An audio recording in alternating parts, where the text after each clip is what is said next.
Assalamualaikum warahmatullahi wabarakatuh.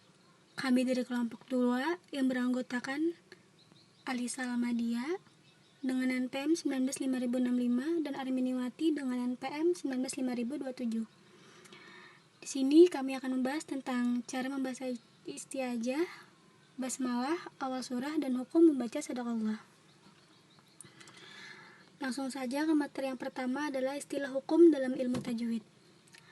Di dalam ilmu tajwid terdapat juga istilah hukum lazim, wajib, haram, dan jaiz seperti dalam fikih.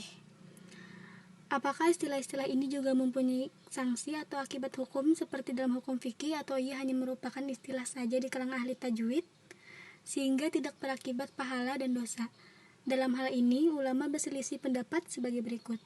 Yang pertama ada ulama mutaqaddimin, berpendapat bahwa semua istilah hukum dalam tajwid adalah berakibat syar'i, berpahala bagi yang melaksanakan dan berdosa bagi yang melakukan pelanggaran.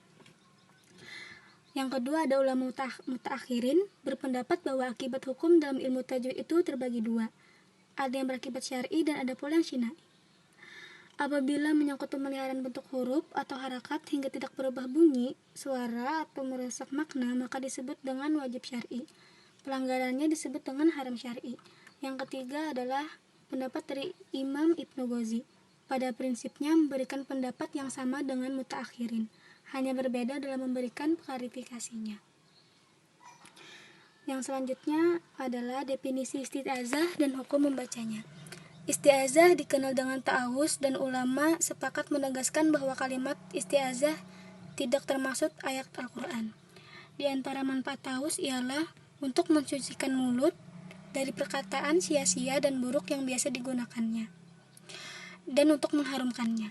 Hukum membaca isti'adzah, seseorang qari membaca Al-Quran bila ia hendak membaca Al-Quran baik pada awal surah maupun tengah-tengahnya, maka ia sunnah membaca ta'awuz, doa minta perlindungan kepada Allah dari godaan syaitan.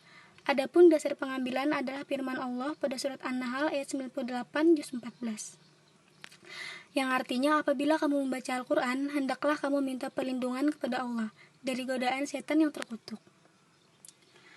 Materi selanjutnya adalah definisi basmalah dan hukum bacaannya. Basmalah yaitu memulai dengan menyebut asma Allah dan mengingatnya sebelum segala sesuatu, mengharap pertolongan kepada Allah Subhanahu wa taala di semua urusan. Hukum membaca basmalah.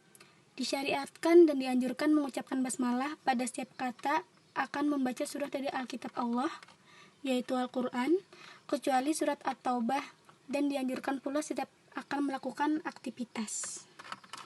Kemudian materi selanjutnya adalah hukum membaca sadaqallah. Banyak orang yang mengatakan bahwa ucapan sadaqallahul azim ketika selesai membaca Al-Quran adalah bid'ah. Namun, sebagian orang berkata bahwa hal ini diperbolehkan. Kesimpulannya, menutup bacaan Al-Quran dengan ucapan sadaqallahul azim itu tidaklah memiliki landasan dalil dan dalam syariat. Adapun jika seseorang mengucapkannya pada kondisi tertentu adalah sebab-sebab yang menuntut hal itu, maka hal ini tidak dipermasalahkan, yaitu boleh. Yang selanjutnya adalah adab membaca Al-Quran. Ketika membaca Al-Quran, maka seorang muslim perlu memperhatikan adab-adab sebagai berikut. Yang pertama, membaca dalam keadaan suci dengan duduk yang sopan dan tenang. Yang kedua, membacanya dengan pelan, tidak cepat, agar dapat menghayati ayat yang dibaca. Yang ketiga, membaca Al-Quran dengan khusyuk, dengan menangis karena sentuhan pengaruh ayat yang dibaca bisa menyentuh jiwa dan perasaan. Yang keempat, membaguskan suara ketika membacanya. Yang kelima, membaca Al-Quran dimulai dengan isti'adzah. Selanjutnya adalah menghafal Al-Quran. Ada definisi, langkah-langkah, faktor pendukung. Menghafal Al-Quran adalah salah satu kegiatan mulia bermanfaat di dalam agama Islam. Langkah-langkah menghafal Al-Qurannya adalah: yang pertama, meluruskan niat. Yang kedua, melaksanakan salat hajat. Ketiga, meneguhkan keyakinan untuk menghafal Al-Quran. Keempat, meminta doa kepada orang tua dan guru.